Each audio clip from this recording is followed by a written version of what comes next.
एक तरफ तो एक कॉमेडियन के मजाक पर लोग स्टूडियो तोड़ने पहुंच जा रहे हैं और अपने आप को राष्ट्रवादी बताते हैं, डबल इंजन का सरकार का सहयोगी बताते हैं, तोड़फोड़ को अपना अधिकार बताते हैं, भावनाओं को आहत होने का एक बहाना बनाकर तोड़फोड़ करना हमारा अधिकार है, इस बात को डट के कहते हैं।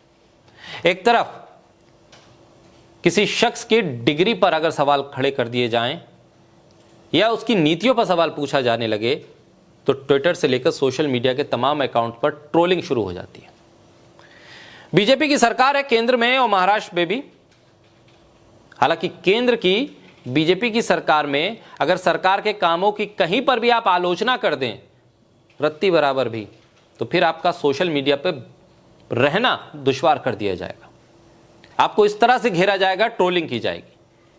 मीडिया जो एक पूर्णकालीन विपक्ष होता है सत्ता का, वो अपना काम भूल चुका है और गाहे बगाए अगर कोई इस काम को कर दे तो उसे या तो नौकरी से निकाल दिया जाएगा या चैनल बंद करवा दिया जाएगा।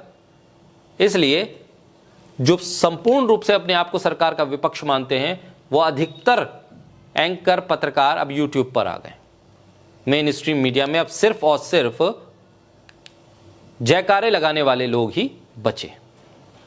अब ऐसे में केंद्र सरकार के एक मंत्री हैं नितिन गडकरी, जो लीक से हटकर बीजेपी के कामकाज करने के ढंग से अलग हटकर अपने बयान देते हैं। उन्होंने कहा कि समाज में बदलाव लाना सभी की जिम्मेदारी है, जिसपे समाचार पत्र और मीडिया भी शामिल है। ये शायद पहली बार होगा कि किसी ने मीडिया को यह एहसास दिलाया है कि आप बदलाव ला सकते हैं पिछले 10 सालों में। उन्होंने इस बात पर जोर दिया कि मीडिया को गलत चीज़ों की निंदा करनी चाहिए और सकारात्मक चीज़ों की सराहना करनी चाहिए। एक मीडिया ग्रुप की तरफ से एक कार्यक्रम था नागपुर में, हीरोज, उसमें वो पहुंचे थे। इस दौरान भाजपा के सीनियर नेता नितिन गडकरी ने मीडिया से कहा कि अगर उन्हें उनके मंत्रालय में कोई गड़बड़ी नजर आए तो वो उनकी कड़ी निंदा करें।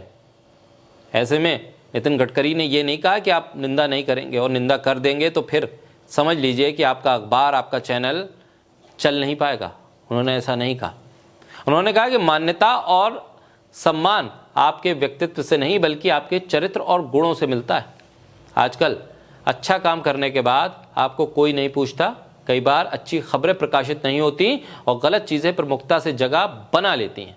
अब ये अपनी ही सरकार में किसी पर कटाक्ष कर रहे हैं, ये भी बहुत दूर की बात है, क्योंकि नितिन गडकरी आमतौर पर जो बोलते हैं वो कहीं ना कहीं जाकर निशाने पर ज़रूर लगता है, लेकिन फिर भी वो एक मंत्री के तौर पर अपने काम को आगे बढ़ाते रहते हैं। उन्होंने कहा कि नायकों को सम्मानित करने के लिए सराहना भी की और कहा कि समाज का परिवर्तन समाचार पत्रों और मीडिया सहित सभी की जिम्मेदारी है।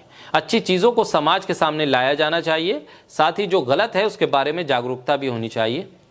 नितिन गडकरी ने कहा कि अगर कोई ठेकेदार अनियमितता में लिप्त पाया गया तो उसे काली सूची में ब्लैकलिस्ट कर दिया जाएगा। अगर कोई टोल ऑपरेटर इस तरह संलिप्त मिला तो उन्हें जेल भेज दिया जाएगा। नितिन गडकरी ने बीते दिनों कहा था कि देश में 6 महीने के भीतर पेट्रोल इलेक्ट्रिक वाहनों के दाम एक समान हो जाएंगे। गडकरी ने 32वें कन्वर्जेंस इंडिया और 10वें स्मार्ट सिटीज इंडिया एक्सपो को संबोधित करते हुए कहा कि 212 किलोमीटर लंबे दिल्ली देहरादून एक्सप्रेसवे का निर्माण कार्य अगले 3 महीने में पूरा कर लिया जाएगा। उन्होंने कहा कि 6 महीने के भीतर ईवी की कीमत पेट्रोल वाहनों के बराबर हो जाएगी। नितिन गडकरी ने कहा कि सरकार की नीति आयात विकल्प, लागत दक्षता, प्रदूषण मुक्त और स्वदेशी उत्पादन की है। देश को दुनिया की तीसरी सबसे बड़ी अर्थव्यवस्था बनाने के लिए बुनियादी ढांचे में सुधार जरूरी है। ऐसे में नितिन गडकरी अपने बयानों, अपने मंत्रालय के काम को लेकर चर्चा में रहते हैं और इस बात को लेकर भी चर्चा में रहते हैं कि जहां बीजेपी के नेता हनक, सत्ता, अहंकार से चलने की बात करते हैं, नितिन गडकरी वहीं सादगी के साथ चलने की बात करते हैं। हाल ही में 16 मार्च को उन्होंने जाति आधारित राजनीति के खिलाफ कड़ी टिप्पणी करते हुए कहा था कि किसी भी व्यक्ति के साथ जाति, धर्म, भाषा या लिंग के आधार पर भेदभाव नहीं किया जाना चाहिए।